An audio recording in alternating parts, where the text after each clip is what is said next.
morning. Welcome to Centerpiece. This is Evan Yvonne, your host. Isai. Ailayo nayo samayo nahikaye shayai. Wow. So I'm talking today about perversion and Sodom and Gomorrah. A woman touched me last night, and I don't want to be touched. And I laugh because it's a way for me to dismantle the anger. However, she was carrying a very strong spirit of perversion. And there's an issue with that. But I'm going to talk about it today. And because there's a little bit revealed to me. And my hope is that the spirit of the perversion isn't necessarily seen through the quote unquote types of people that we think perversion is active in. What I'm seeing, there's something very different with the pursuit, perversion as a pursuit. There's a difference between perversion as a pursuit, and that's what I'm pretty much pointing out what I would consider a violent perversion, where it has to do with the initiation of the seek. It's the initiation. It is the driving of the spirit driving the person to do something. And I think that it is generally associated with sex. But there's this other thing that has, yes, I think that in the situations of sex, you'll see it, but also in the situations of just severely violent people that must pursue. They're in a pursuit of that, and they lend themselves. And it's not only the person, I'm not going to just lay it upon the spirit driving the person. The person also likes it. The person has made its space of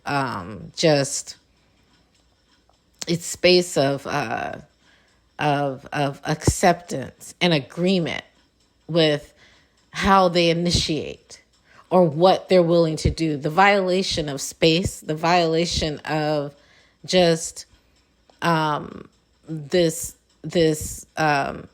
intrusion. It is all of these things, and it is, it's in the sense of I'm not vexed, which is good, and which helps me to understand that this is something that the Lord is saying for people. Just like he told Cain, sin crouches at your door, you must master it. If you're a person that is, there are people that just seek out the perverted thing. They don't mind it, whether it is through what they seek out for as far as sexual pleasure, or they will engage or make other people like them, in a sense. Or if it's the perversion of how they like the thought process of someone who I used to have friends when I was younger. One of the girls, she just liked to find trouble. She loved to find people to fight. She was plagued with a spirit of perversion. And I didn't know it because I was too young at the time. But in hindsight, that's exactly what that was. That's what I'm talking about. She used to find people. Literally anything that was anything that was valid for her to be able to start a fight with someone. It was a strong spirit of perversion. And I'm going to use that to just kind of segue into where I'm led. And obviously, it's really in the story of Sodom and Gomorrah. And Sodom and Gomorrah really starts how Abraham, and really in 18, in Genesis 18, where Abraham welcomes 3 visitors. And I want to just kind of contrast and illuminate what it looks like. This severe contrast where God literally had to send angels down because the outcry was so bad against Sodom and Gomorrah. And most people make that about homosexual activity, and it's really not about that. It is about the violence. It's about how they were willing to initiate and seek out to make something perverted normal. Not normal in the sense of, oh, this is just the way that we practice. This is the way that our community practices, because I don't believe that God had a problem with that. The outcry was bad is because they began to initiate people. It's like a gang looking for people.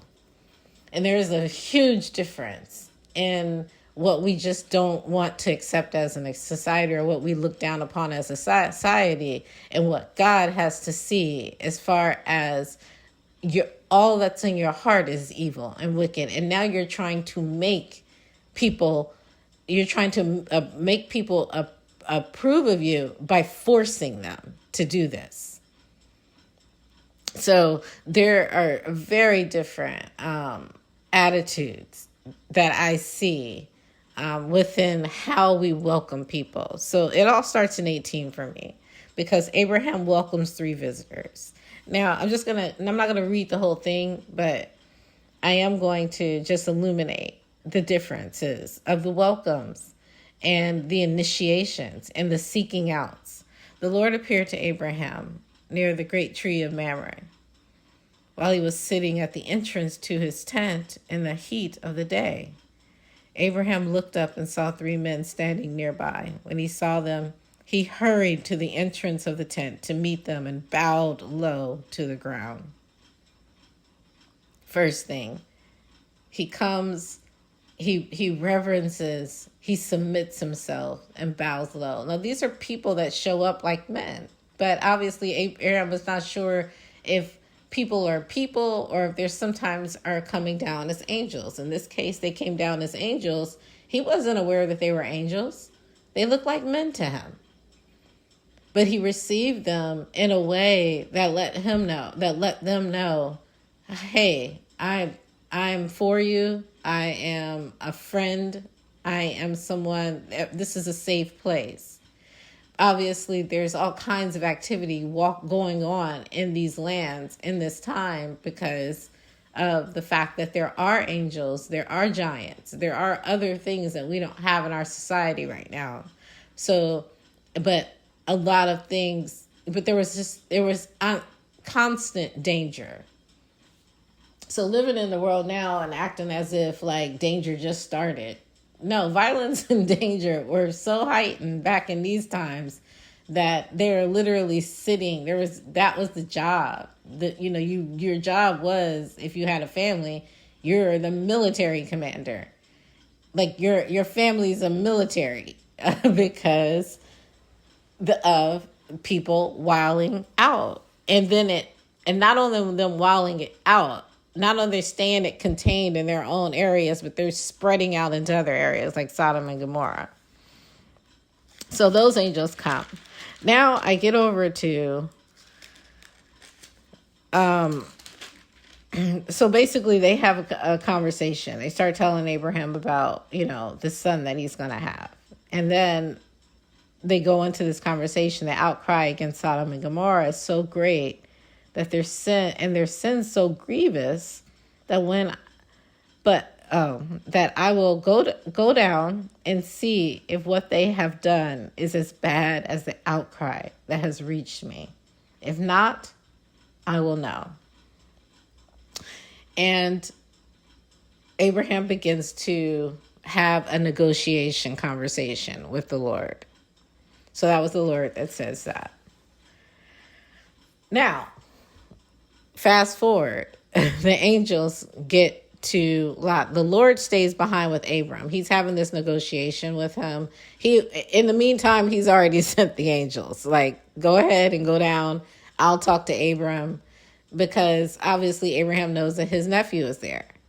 And not only his nephew, but Abraham has a heart of God. So his desire is not for anybody to perish. Truly, it is not.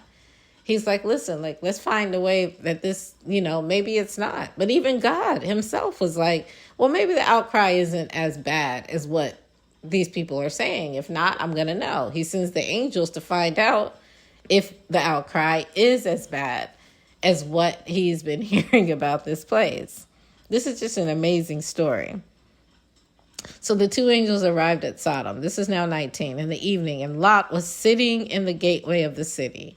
When he saw them, he got up to meet them and bowed down with his face to the ground. Again, there's this reverence, this bow. This was the righteousness God is looking for.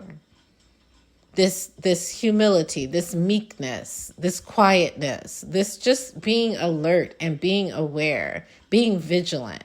You're not sitting waiting for there to be, assuming that everybody showing up is your enemy, but you're in the position of just saying, okay, well, like, I am not going to change who I am. If I'm a person that is gentle, if I'm a person that's peaceable, I'm not going to not be peaceable and gentle and loving and compassionate and try to find the merciful thing to do just because you're wilding out. I'm going to be who I was taught to be. I'm going to be who I was raised to be. And that's the person that I'm going to exert. That's where my power lies. My power doesn't lie in when I then become in some sort of match with you, or to assume that you are always the bad person or someone violent coming to harm me, or, no one wants to live in that fear. I think that when we live in Christ, that's what you're living in. You're living in the assurance that no matter what's going on, God is in control. Whatever he allows, I believe that God will tell me if it's my time to go. He's not going to it's not going to come as a surprise on me. Like, he's going to show me. And just like Jesus, he knew, like, okay, well, this is the plan, the path that God has laid out.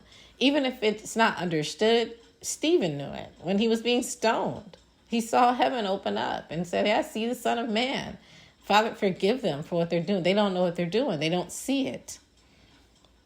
So this is very significant, again, in this part of this chapter, as to how the people were welcomed.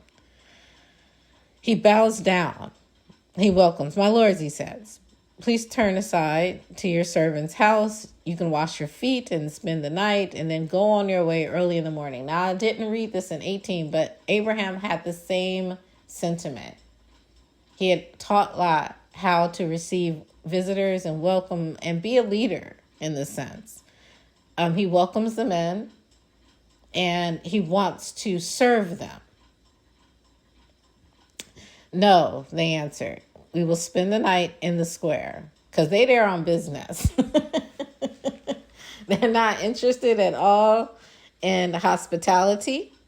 They have come to find out what the F is going on, and it is not negotiable. I've never heard an angel say no besides in this. And no, he says no. But he insisted so strongly that they did go with him and entered his house. He prepared a meal for them, baking bread without yeast, and they ate. He's trying to show them a custom and a tradition of welcome us, and he already knew, listen, this is a wild city. You do not want to go sleep in the square. He had no idea they were angels, though. Before they had gone to bed, all the men from every part of the city of Sodom, both young and old, surrounded the house. Now, this is what I'm talking about when I had when I was younger. Those girls, that one ringleader, this is what would happen. This is literally what would happen. She finds something wrong. She's rounding up everybody that's part of her crew. They tried to make me part of it. I mean, I was so oblivious. Like, I didn't even understand most of it, but I would never jump in the fights or anything like that. I would just be there awkwardly watching. But this is what would happen. They would walk, she would rally up all the people. They would go together, walk up the street, surround the house. They'd make like a military plan and everything. Like literally if they needed to run into the house, all of this is that. This is exactly that spirit. Full of perversion, full of violence, full of it, full of unrighteousness, full of wickedness, full of evil intent. Every part of it. So it was flagrant, flamboyant. Okay? Before they had gone to bed, all the men from every part of the city of Sodom, both young and old, surrounded the house, possessed. They called to Lot, "Where are the men who came to you tonight? Bring them out to us so that we can have sex with them." Lot went outside. Can you imagine this? You welcome some guests into your house. You make a space for them. And then your neighbor comes over, like, tell your friend to come out, the person that you're letting stay here. I want to have sex with them. I mean, but we say that, I say that, like, but people do this. I know people that do this. Like, you're prowling. Why are you looking at my cousin? Or what are you doing? You're on the prowl. This is that spirit as to wanting to relieve yourself. You're seeking out to touch another person and relieve yourself. Like, this is men and women. I mean, in this story, it's men, young men and old men. But I know women like this. This is what that woman did to me. And it wasn't a normal, like I've had people come to me or come towards me. And, generally, if it's not something off, I'll have the same sentiment toward them. Like I'll go toward you. Or, the touch won't be something that, it's not anybody touching me that I feel like they're plagued with a spirit of perversion. Like I know the difference between a person even just reaching out to me endearingly, but a person that has the intention of reaching out to me with this, the intention is bad. Whether or not they know it or not, I can tell that it's a spirit. And not everybody has a spirit of perversion. Not even the people that most people would just look at and say, "Oh, they're under spirit of perversion," and there's none. No, it's a real, true heart condition action, intentional. I'm going to touch you. And they will do it whether it's in folly, play, sexuality, or in violence. It does not have, you have to master it. Because if you're happy and jolly enough, it's more flirtatious, and that's what this was. She was having a time with her friends, so I don't think that she was even aware, but she was happy, having a good time. But she's under the influence of a spirit of perversion. So when she came to touch me, I immediately knew. And it manifested as she whispered something in my ear that should not have sounded perverted. But it did. Just completely submitted to this spirit. The phrase she said in my ear had no business being said in my ear. The fact that she said it in my ear was it's strange, and it was perverted. Don't touch me. And I don't want to embarrass you and cast it out in front of them. Don't touch me. That's for you to deal with. You need to deal with your own demons now.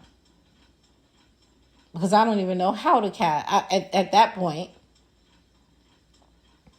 So, at any rate, I do know how to cast out, but don't touch me. Anyway, this is the same thing. The violence in the girl that was my friend or the girl that I knew when I was younger. This woman, this is the same spirit. And I've seen it again, even in some of my once before closest friends. Same spirit working. Never knew it was that. Even pity-patted with it, you know. But at any rate, so these people have come to this man's house demanding that the visitors come out so that they can be raped. So he goes, before they had gone to bed. Okay, so we read that part. Lot went inside to meet them. Went outside to meet them and shut the door behind him and said, no, my friends, don't do this wicked thing. Look,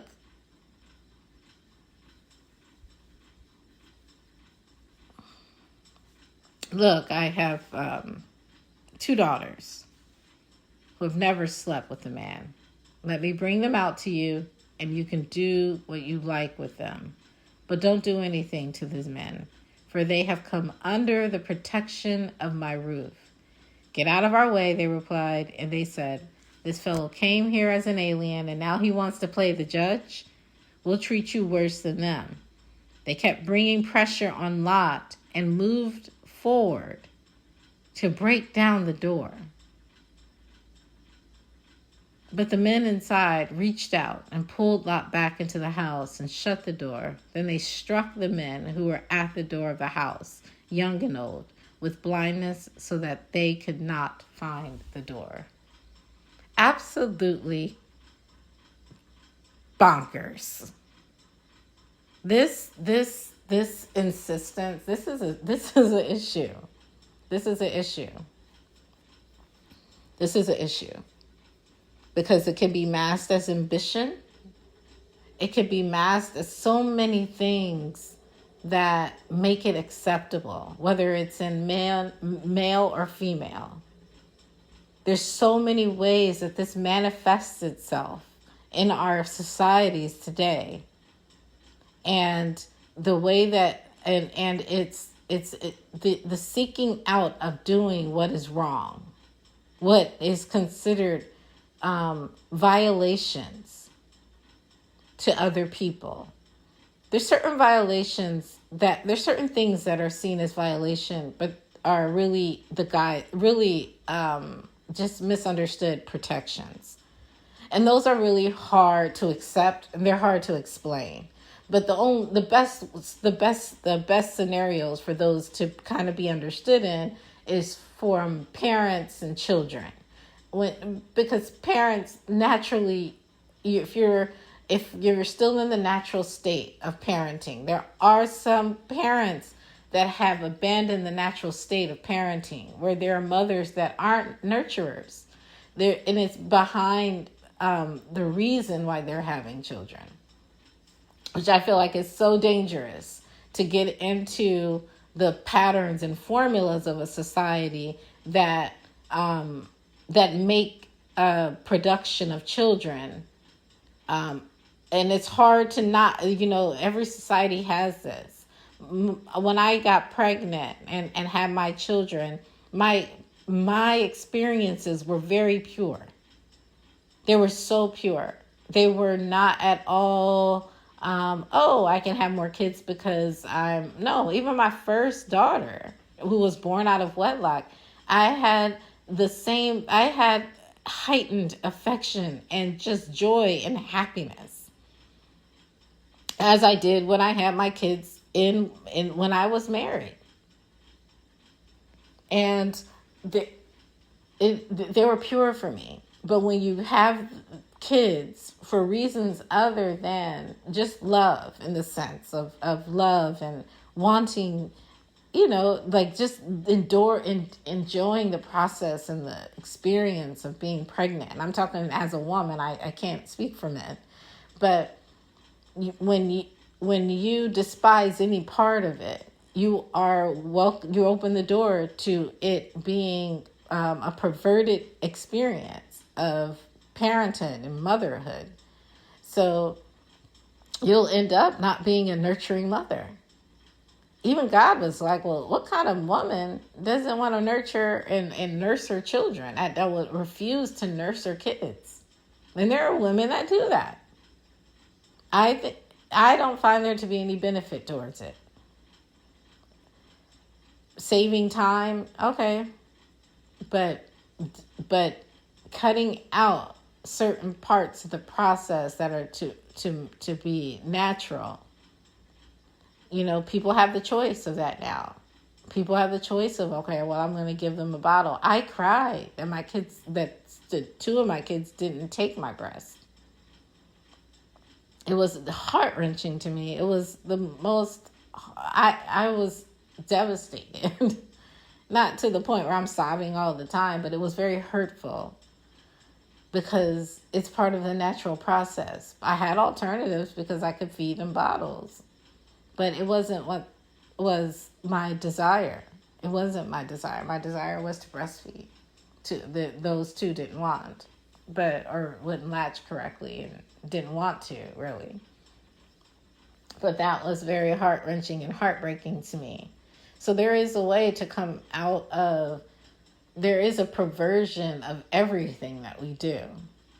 So I don't want to just focus on sex and whether or not this is a homosexual issue or not. I don't believe so. I believe that it is heightened at this point, and even in our societies.